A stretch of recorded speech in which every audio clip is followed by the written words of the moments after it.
Welcome to this very special edition of the KJ Masterclass Live, the show which ensures that you profit from your time spent here with experts, either through the industry insights, information, or simply learning from them. And today we have Andrew Van Alstyne. He's a wealth manager, recognized as a trusted voice in the industry. He has been featured in financial publications as Yahoo Finance and Go Banking Rates. He offers an ideal blend of expertise and empathy for those seeking comprehensive financial guidance. Welcome to the show, Andrew. Thank you so much for having me today. You are welcome to the show, Andrew. You are welcome to India in this online form. And I'm sure not just in India, but a lot of people across the globe will benefit from what we are going to discuss right now. We'll be talking about how to best retain multi-generational wealth. But before that, I want to understand a bit about your journey, Andrew, so that the audience understands who they are listening to. Yeah, absolutely. So again, I'm based in the United States. I take care of clients nationally. What led me to being a wealth manager was something that it started young in life, where when my grandparents, they did what was considered the American dream. They worked extremely hard. They saved more than they spent. They were able to retire and enjoy their retirement, enjoy time with their family in retirement. But as they got older and their health turned for worse, between medical costs and not really having proper financial guidance, they didn't have the systems in place to make sure to have all their hard work leave a lasting legacy. Of course, as a family, we had great memories that we were able to hold on to. Um, but I know, there is those pain points in a family with the transfer of assets later in life where it can become challenging and hard. But that's kind of what kind of planted in me the importance of proper financial management, both from younger ages as well as into senior living. I've had plenty of friends, close acquaintances, even prior to getting into wealth management, that I took for granted a lot of the groundwork that I had with managing money. Um, I thought it was common knowledge, and it really isn't. A lot of people are lost at sea and not knowing where they sit and how to properly manage their finances. So, I really feel honored that something that I enjoy doing, I get to help other people with as much as possible, and it's really fun. Absolutely. Absolutely. So, to understand now the multi generational wealth part, what is multi generational wealth? And what is this wealth? What form does it lie with a family? Yeah, absolutely. So, a lot of the clients that I help tend to be higher net worth or ultra high net worth individuals. But multi generational wealth is the transfer of assets, both in monetary as well as education and governance of the family between different generations. Um, every culture has some form of proverb. In the United States, the proverb is shirt sleeve to the shirt sleeve in 3 generations, meaning that the founder who creates this wealth for this family, oftentimes the time it reaches the third generation, that wealth is squandered because the transfer of the knowledge, the transfer of how that wealth was obtained, and the proper shepherding and stewarding of that wealth isn't transferred along with the actual monetary value. So that's where generational wealth comes into play, where you're putting systems in place and having conversations between generations that go above and beyond the actual financial management. And that's kind of where I come in, and I work as kind of the needle to help sew the threads together to help this family really create the bond that they need to make sure that the assets are carried forward and leave a lasting legacy for numerous generations to come and go beyond that shirt sleeves proverb. Right, right, Andrew. So, when we talk of multi generational wealth, is it only for big business families, people who have got lots of wealth, or is it also for the smaller families that one can look at wealth in that aspect? Is there a size by which you bifurcate? Okay, this is multi generational wealth, and the rest of it, it's just some sort of savings and all. How do you do that? So for me, to answer your question simply, it comes down to what your intent is. When there's a larger amount of monetary value there, yes, there's increased complexity with transferring that across generations. But if the intent is there that you want to leave the legacy for the next generation and the generation after there, it's never too early and never too small of a dollar amount to start. If you don't feel that you have a lot of assets there and you don't necessarily feel that there is a lot of monetary value to transfer, I think at that point, what the most important thing is the philosophies, the fundamentals of handling finance, and the ambition to constantly want to better yourself and better your family. I think that that is something that transcends any type of dollar amount that the family has in a bank account. Right, right, Andrew.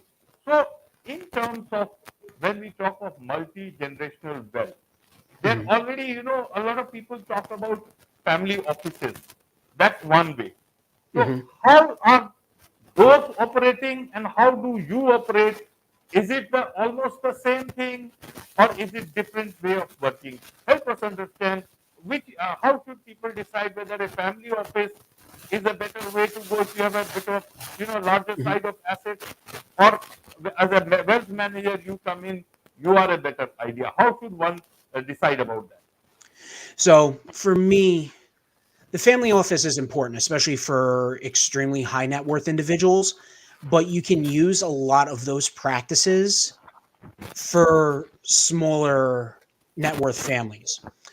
If it's someone who, if they feel that they are on the path to accumulating a level of net worth in their life, it's okay to start embracing some of those. So what's become more popular and what I've seen is a virtual multifamily office practice. And that's somewhere where I come in, where it's someone that I tried to put together my practice where I can help out these families and have a suite of services available to them, but they don't necessarily need to have access to all the services at all times, like the extremely ultra high net worth families do, such as the Rockefellers.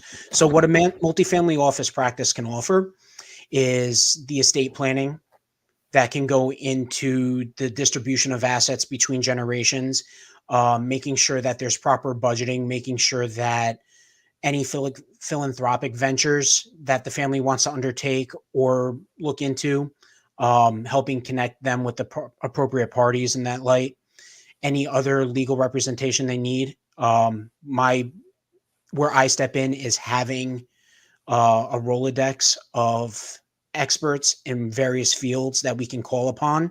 And again, this is where it's not something that every single family is going to need every single year, but it's something that I'll have someone in my back pocket for when that case arises.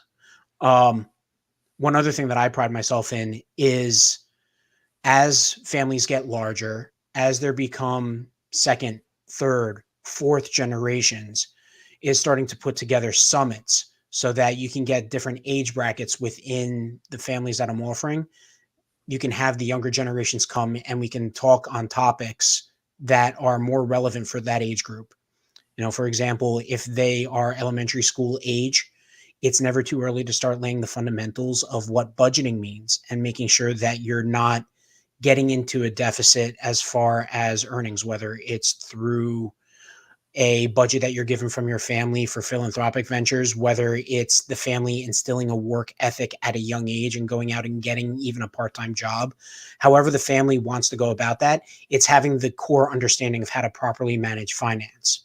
Then when you're getting into more of the high school and college age, a lot of families want to talk about how to put together business proposals, whether that be for those philanthropic ventures or whether it be something that the younger adult wants to do as far as having a small business that they want to do on their own. And that's a great opportunity to start to transfer that wealth at that stage, because it isn't necessarily a gift that you want to give, because especially in the United States, there are gift tax restrictions, but it's something where you want to possibly offer a loan out of that family bank that we're establishing. So now you're taking the more senior generation, you're de-risking their investments by now them able to get a smaller rate of return off of this family loan that's given. and transferring that risk onto the younger generation who's now taking the risky business venture where they're going out and now taking on either new ventures that the family isn't necessarily, it's not the family business, but it's something that they have more strengths in, because that's a key too, is you don't want to have every family member stay in the same business. That's when you become stagnant, and over 3-4 generations, that business may become irrelevant as society evolves. So it's something where you want people to go out and find new ventures, find new business opportunities, expand into other academic realms. So it's starting to transfer the wealth in that capacity. And a lot of that is done through putting together a solid business proposal when they're asking for these loans or grants from the family bank to take on these ventures. Same can go with putting together a proposal for getting a loan to go to college. How is this going to benefit the family? How is this going to benefit you and your growth? What is this going to bring when we're having our family summits and family meetings, as far as furthering and evolving our family and what we're capable of achieving as a collective unit? And it's really being able to put together a good proposal then. That carries on even after graduation, whether that's primary or secondary school. Making sure that there's good proposals put together, making sure that there's a close family unit outside of the summits that I put together. It's making sure to push these families to have at least one family retreat a year where they're able to discuss family goals, family objectives, different obstacles that they've come across as a family over the past year, making sure that they're putting together their own board of directors. And this is now we're starting to talk on more of that true family office, where we're having actual systems in place, where there's a hierarchy within the family for approval. It's not going to be a dictatorship. It might start that way as the founder of this family obtains that wealth. But as it grows, as it ages, you're going to create a larger board where it's decision by committee to making sure that the family is staying together as a unit, having close ties, and having a common purpose. Right.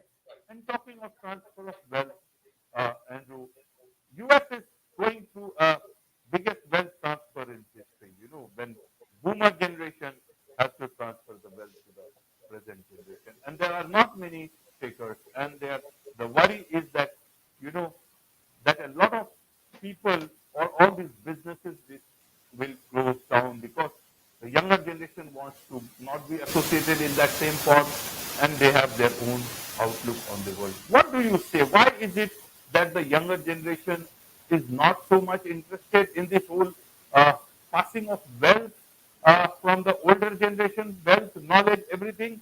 And how do you think when it comes to family offices or as a wealth manager about multi-generational wealth, they will be more interested. How do you get them interested into the family wealth as well as knowledge? It was a little hard to hear you, but I believe a lot of it is the transferring to younger generations. Yes. And I want to, what I would say to that is I think a lot of it stems from not having the conversations early enough. Oftentimes you see older generations. So when you start to obtain a higher level of wealth, usually you're later in career, usually it's not until you're in your 50s, 60s, sometimes even 70s. And you feel that you don't want to place the burden that you had in obtaining this status onto your children. You don't want to peel back the curtain and show them the hard work. You want to ease the pain on their life. And while that's a noble gesture, you need to have honest conversations. And the same goes with that second generation with their kids. In my opinion, it's never too early to start talking about money. I have two young kids myself. I have a 2-year-old and a 5-year-old. They both have their own budgeting books where they don't necessarily understand the complexities of the concepts that I'm exposing them to, but it's creating that muscle memory where they understand that this dollar that they're handing is important. It's journaling it, it's logging it, it's tracking where it goes and how I obtained it. So in my opinion, it's never too early to start the conversations around money and around how the family got to where they are. And I think that is where a lot of the misconnections are in the transferring both of financial assets, physical assets, intellectual assets, is people wait until, and the same goes even with people that don't have high net worth when it comes to even basic estate planning. People don't want to face the inevitable that eventually we are not going to be on this planet and there's not going to be that opportunity. So why not embrace the moment that we have now, start the conversations now, and ease people into them rather than saying that this has to wait until a later date and time when they're better equipped to handle it. Because by that time, they've already established potentially bad habits on their own, and they're shutting out the conversation that you need to have with them. So start early, start young, keep reinforcing it, keep embracing it, answer the why. That's 90% of my job when people come to me with financial issues, is understanding the why. If you have a child that's saying, why are we spending money on this? Why does our family have that?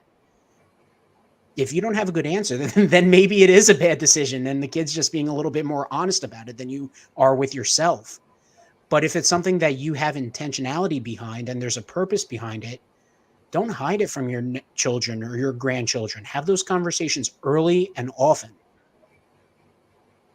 Absolutely. And if you can hear me all right, can you hear me all right now? Okay. Yes. So Andrew, you talk about collaboration for optimal family wealth management. What do you mean by collaboration here?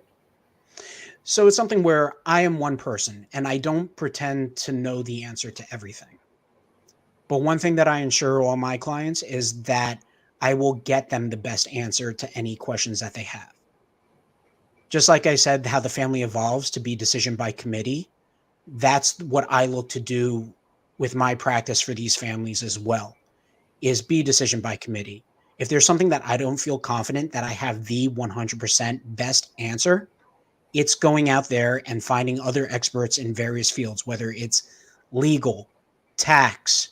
Some of the families that I work with even look to have assistance with planning family trips or family retreats. So then it's getting experts in travel, but it's getting experts together that can make sure that we're easing the burdens and easing the concerns that these families are coming to me with.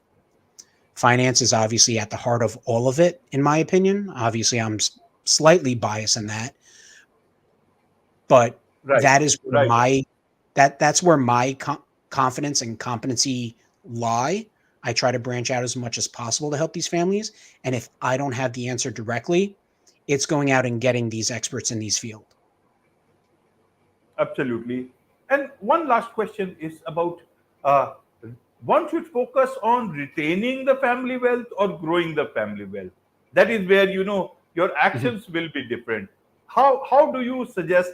Is it the same for everyone or is it for different people? How do you come to that conclusion? So it's always growth. Um, every economy, every society is constantly undergoing strains and various levels of inflation and deflationary times. But if you're able to maintain growth, you're never going to have your family's net worth eroded. So it should always be a level of growth. And then it's just assessing what principles the family wants to steward forward to achieve the level of growth that they are comfortable with. Is it something where, and again, I touched on this a little bit earlier. Obviously, as you get older, you don't want to necessarily be taking substantial risks. So it's managing that family bank, that family net worth, and the amount that you're needing to peel off to achieve your goals. You don't need to have necessarily the same level of return on your money that a younger generation that's looking to have growth so that they can have less risk in their elder age needs to necessarily take. So it's having that shift through generations. But to just retain wealth, that's never going to be something that's going to leave an infinite lasting legacy. There will be a termination point if you're just simply looking to retain.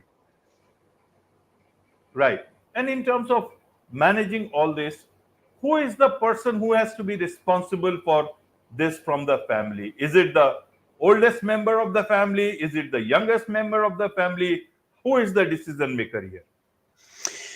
So if it is a family that just started to build this wealth, if it's something where someone has become extremely successful in their career, if they've come into a substantial windfall in some form, it's going to be one figurehead, a matriarch or a patriarch of this family to start.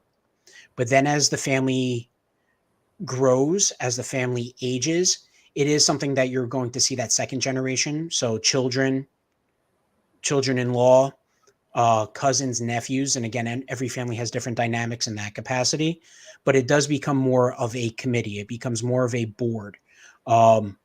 Eventually you do want to start to get even that third generation involved, but it's something where you have a constant evolution where eventually the elders are there more to speak from historical facts and letting the next generation start to take over. And it's this constant folding in and mixing in of younger generations with older generations that continues to keep the family on the same page. And that's important, or again, why it's important to start these conversations at such a young age so that you can constantly get to, in my opinion, at a minimum, if it's something where this family's had wealth for a substantial period of time, over 10 years, it should be decision by committee at this point. It should be at least 2 generations that are involved in making decisions or involved in financial discussions. They don't need to have final say. That each family has their own governance as far as who gets final say and how. But it's something where everyone should be involved in the discussion and how this is going to best suit the family. Right, right. There's much to understand about these things from you, Andrew, and I'm sure a lot of people, a lot of families, wealthy families, multi-generational wealth families, they would like to connect with you and learn more about it, more and get you engaged into their wealth management. So what is the best way for them to do so? So the best way, if you have a direct question, you can email me at andrew.vanalstyne@ffadvisor.com. If you want to get to know more about me, it's forfiduciary.com/meet Andrew Van Alstyne. If you do a simple web search, I tend to pop up pretty quickly with my name alone. There's not too many of us out there. But I'm happy to answer any questions that anybody has. Happy to have a free consultation with anyone just to see where you currently sit and offer bits of advice on how either I can be of service or how you could be best served. Wonderful. With this, it's a wrap on this very special edition of the KAJ Masterclass Live. Thank you so much indeed for joining us. Thank you so much for having me.